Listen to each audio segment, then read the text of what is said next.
dia memberi keterangan yang Zara dipanggil ke dom lain, dan dia dengar juga ada perkataan yang dikeluarkan oleh pelajar lain semasa Zara di soal siasat. Itu jelas bagi dia, dan dia juga ada menyatakan semasa perkataan itu dikeluarkan, pelajar yang menyiasat Zara tersebut dalam keadaan marah. Dan dia juga mengesahkan ada melihat rencana bendera, melihat juga sepucuk surat yang kepunyaan Zara.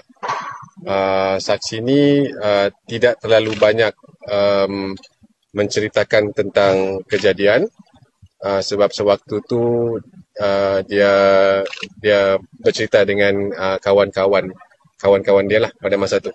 Itu ringkasan yang mengenai saksi kanak-kanak yang ketiga hari ini. Besok kita akan bermula dengan saksi kanak-kanak yang keempat dan kelima. Ada 2 orang. Dan tadi Hakim Coroner ada membangkitkan isu mengenai media. Dan conducting officer mendapat arahan daripada HQ bahawa media tidak dibenarkan untuk berada di dalam inquest. Adalah sebab-sebab tertentu dia, dan adalah poin-poin taken by the Hakim Coroner. Our stand ialah kami setuju sekiranya media berada di dalam, dan juga kami senada dengan peguam kepada first child offender. Orang pun bersetuju. Peguam kepada Bapa Zara tidak bersetuju, dan kami semua berhujah dengan baik. Dan akhir sekali Hakim Coroner memutuskan disebabkan oleh isu saksi kanak-kanak. Saksi kanak-kanak ni perlu dijaga, dan dia memutuskan agar mengekalkan status quo bahawa pasukan media tidak boleh berada di dalam inquest, dalam proceeding.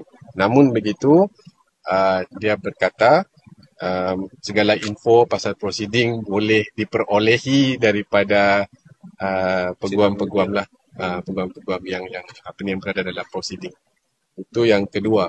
Yang ketiga, sepatutnya hari ini ada dokumen-dokumen yang akan diteliti oleh pasukan tim forensik expert, pakar. Dokumen-dokumen itu adalah dokumen-dokumen yang baru yang telah dirampas oleh pasukan polis, dan telah dibawa pun sebenarnya ke mahkamah. Cuma ditangguhkan penelitian dokumen itu disebabkan ada isu-isu teknikal. Sepatutnya hari ini kita boleh unseal dan pakar boleh meneliti. Namun kami menggunakan plan B, conducting officers pun bersetuju. Minggu depan, selepas minggu depan barulah dokumen-dokumen baru itu diteliti oleh saksi daripada forensik Jabatan Kimia. What are these new documents? These new documents were seized by the police officer.